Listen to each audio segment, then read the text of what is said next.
Assalamualaikum warahmatullahi wabarakatuh. Alhamdulillah wassalatu wassalamu ala Rasulillah wa ala alihi wa sahbihi wa man tabi'ahum bi ihsanin ila yaumiddin. Wala haula wala quwwata illa billah. Alhamdulillah, kita bersyukur kepada Allah Subhanahu wa taala atas nikmat-nikmatnya yang diberikan kepada kita, nikmat Islam, nikmat iman, nikmat sehat walafiat, dan nikmat waktu luang, sehingga kita masih diberikan kesempatan oleh Allah bertemu dan menjalani hari-hari di bulan Ramadan ini. Semoga kita bisa menjalaninya dengan sebaik-baiknya dengan berbagai macam amal soleh. Kali ini kita akan mengadakan KIP, dan ini yang terakhir. Kita akan membahas bagian ketiga dari risalah Ramadan. Poin yang pertama yaitu tentang sholat taraweh. Keutamaan sholat taraweh. Taraweh adalah sholat di malam hari di bulan Ramadan. Dilakukan setelah sholat isya sampai sebelum subuh. Nabi SAW bersabda, "Man qama Ramadana imanan wahtisaban, ghufira lahu ma taqaddama min dzambih." Barang siapa yang sholat di malam bulan Ramadan, yaitu sholat taraweh, karena iman dan mengharap pahala, maka dosanya akan diampuni, yaitu dosa-dosa yang telah lalu. Hadis diriwayatkan Imam Bukhari, Imam Muslim. Dan dianjurkan untuk dilaksanakan secara berjamaah, karena Nabi mengatakan, "Man qama ma'al imam hatta yansharif, kutiba lahu qiyam lailah." Orang yang sholat tarawih bersama imam sampai selesai, maka akan dicatat baginya sholat semalam suntuk. Hadis riwayat Abu Daud dan Imam Tirmidzi. Kemudian jumlah rakaatnya berapa? Maka jawabannya, jumlah rakaat yang dilakukan oleh Nabi Sallallahu Alaihi Wasallam yaitu 11 rakaat, 8 rakaat taraweh dan 3 rakaat witir, berdasarkan hadis riwayat Imam Bukhari, Imam Muslim.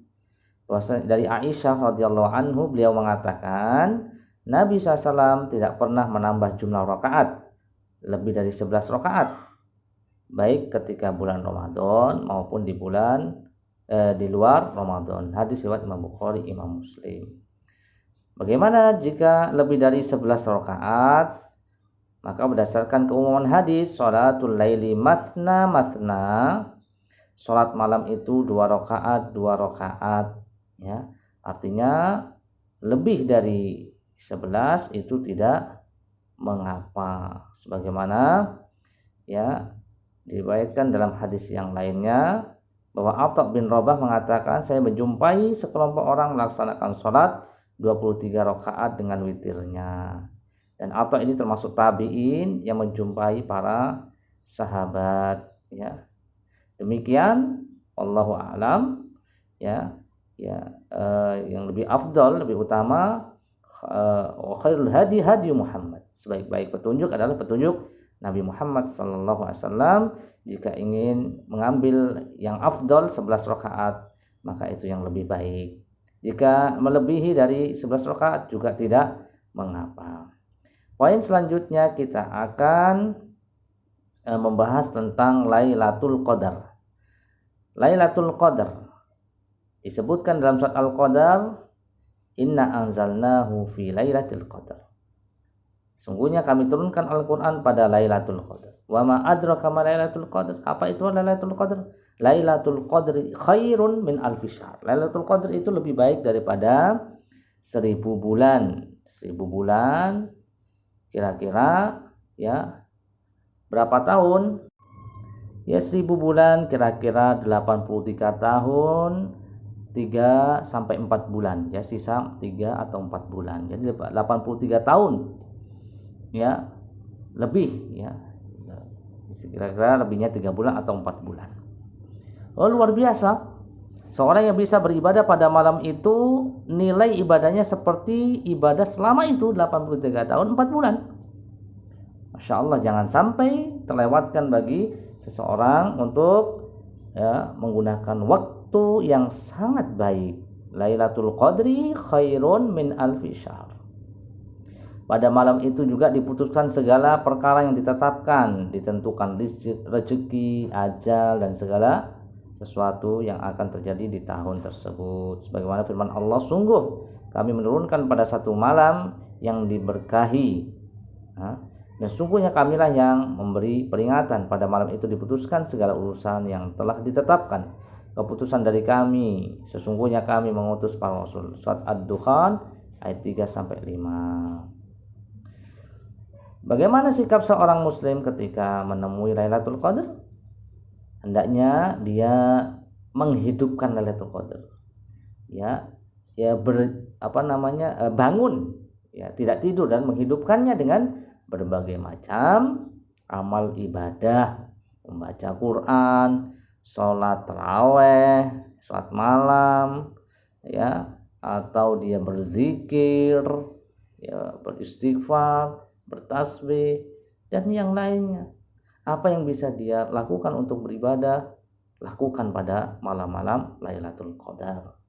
Ya, Nabi SAW ya bersabda, barang siapa beribadah pada Lailatul Qadar karena iman dan mengharapkan pahala, maka diampuni dosanya yang telah lalu. Hadis riwayat Imam Bukhari, Imam Muslim.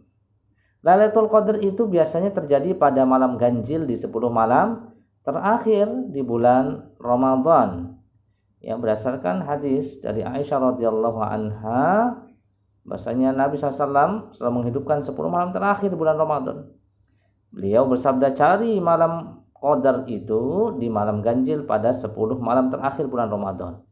Hadis ini diriwayatkan Imam Bukhari, Imam Muslim, ya. Artinya pada malam 21, 23, 25, 27, 29, ya. Dan secara umum 10 malam terakhir. Ya.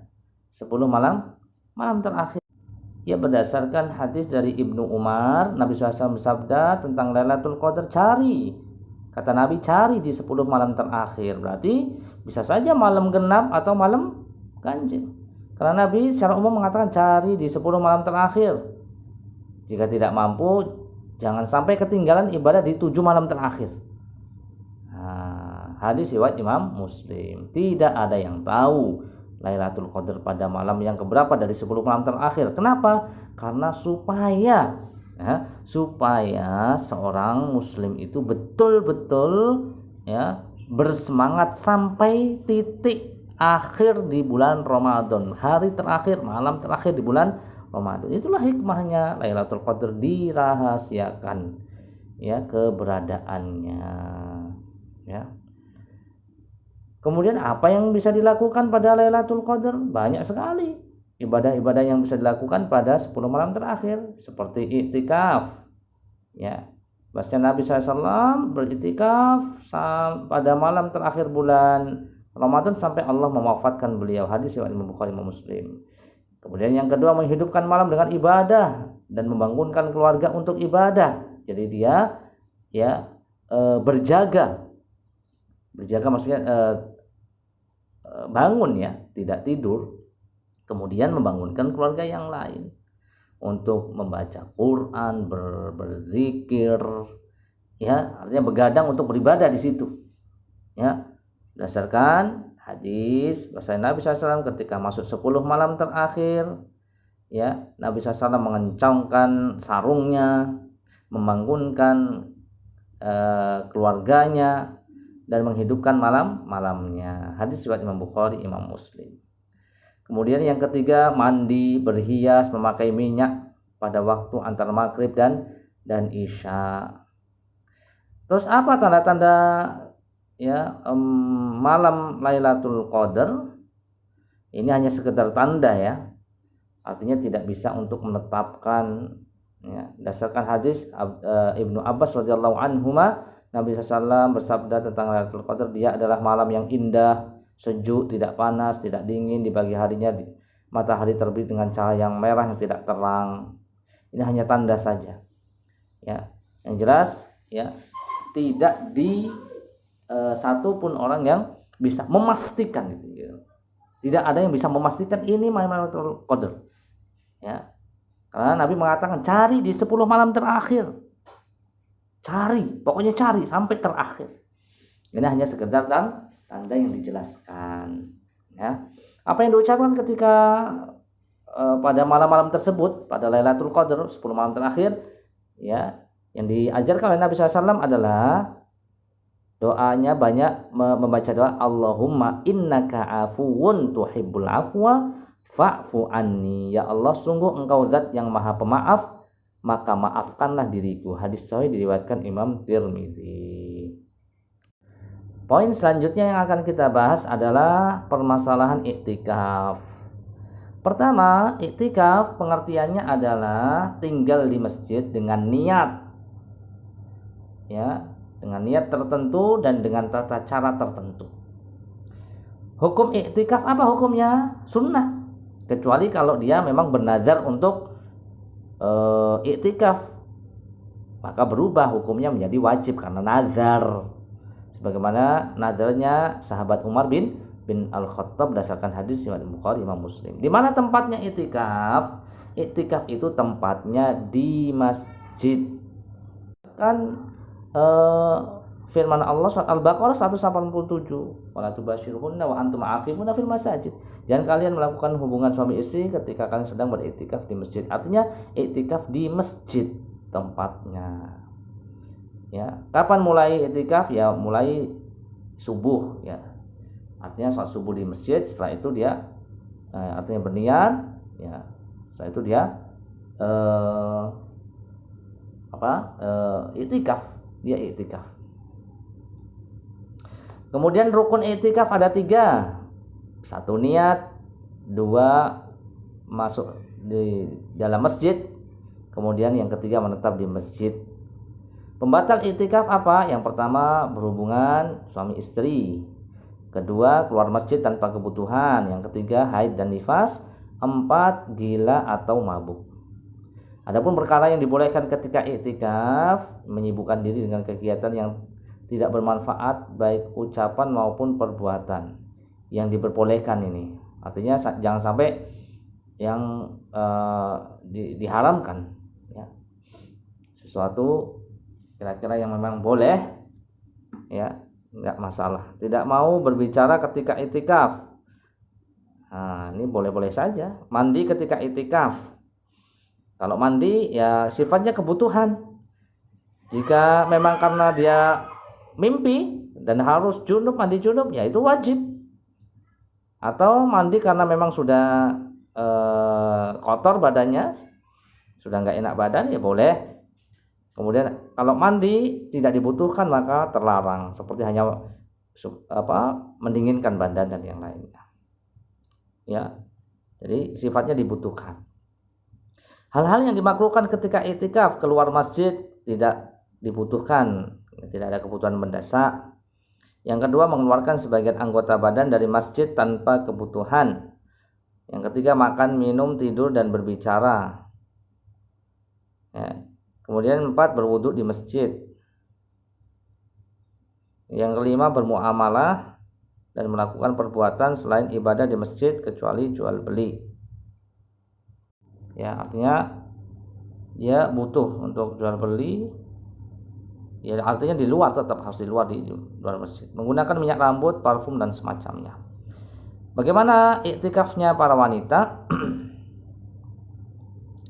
Ini poin selanjutnya, iktikaf para wanita. Boleh wanita itu iktikaf, sebagaimana para istri Nabi juga beriktikaf.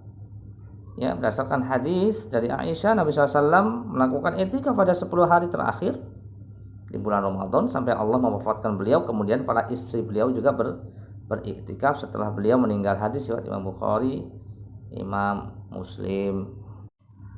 Dan bagaimana iktikaf ketika ya sekarang ini masa-masa wabah ya COVID-19, ya kita lihat ya kondisinya. Jika memang zona merah yang tidak mungkin dilakukan di masjid, maka ya tidak bisa kita melakukannya di masjid ya, tidak bisa melakukan di masjid. Apakah dilakukan di rumah? Tidak ada iktikaf di rumah, tidak ada.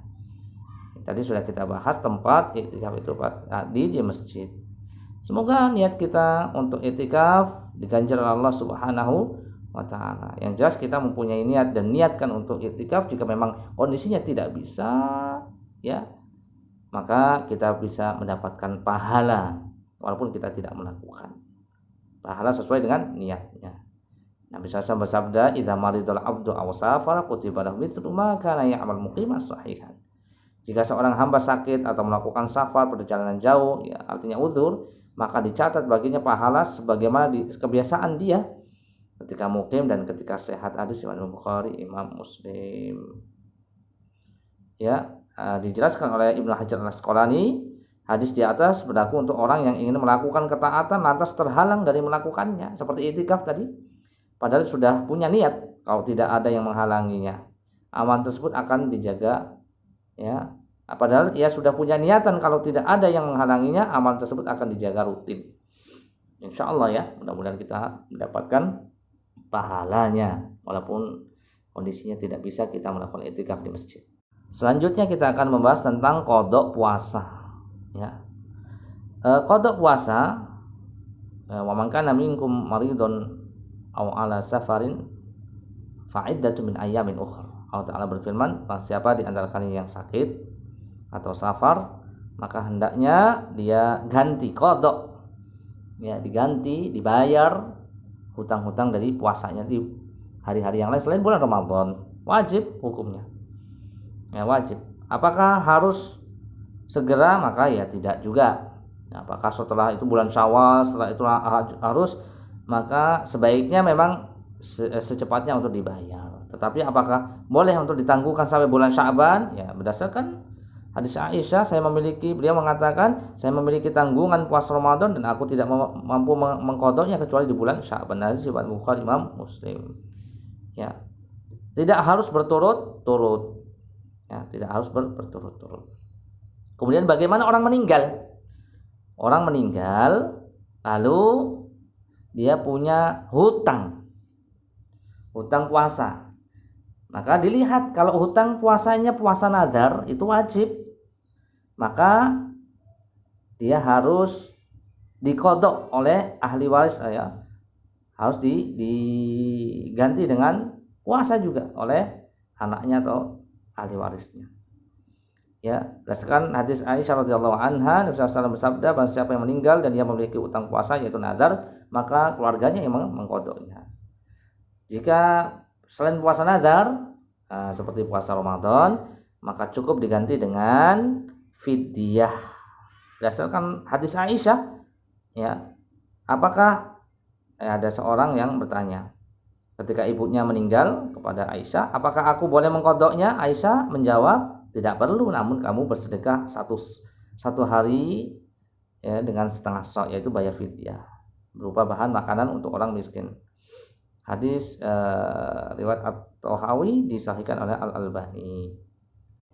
Kemudian ya, poin selanjutnya tentang kafaroh puasa Ramadan, yaitu dilakukan jika ada orang yang melakukan hubungan suami istri jima di siang hari bulan Ramadan.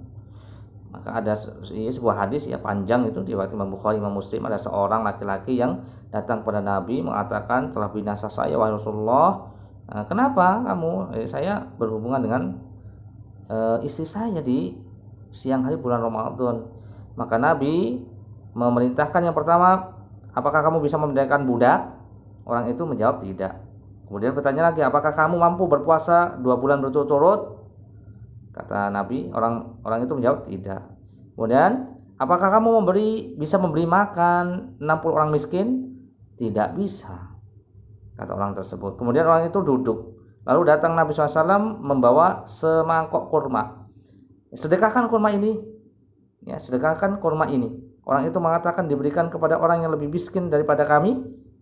Nah, sungguh tidak ada orang pun di tempat ini yang lebih miskin membutuhkan kurma ini daripada kami. Maka Nabi SAW tersenyum, ya, sehingga kelihatan gigi taringnya. Ya sudah, makanlah kamu. Nah, ini kafarahnya dari hadis ini riwayat Bukhari dan Muslim. Kafarah bagi orang yang melakukan hubungan di siang hari. Yang pertama tadi urutannya membebaskan budak, yang kedua berpuasa di 2 bulan berturut-turut, yang ketiga memberi makan 60 orang miskin. Ya berat ini. Hati-hati. Ya. Taib. Siapa yang membayar kafarah? Ya cukup suaminya saja. Karena dalam hadis tidak diperintahkan istri untuk membayarnya. Demikian kajian kita pada kesempatan kali ini. Semoga bermanfaat, dan ini adalah KIP yang terakhir ya untuk tahun ini, dan bukan yang paling akhir. Kita akan berjumpa insyaallah pada pertemuan-pertemuan yang lain, pada kesempatan-kesempatan yang lain. Semoga kita istiqomah, dan bisa menggunakan waktu-waktu sisa di bulan Ramadan ini dengan sebaik-baiknya.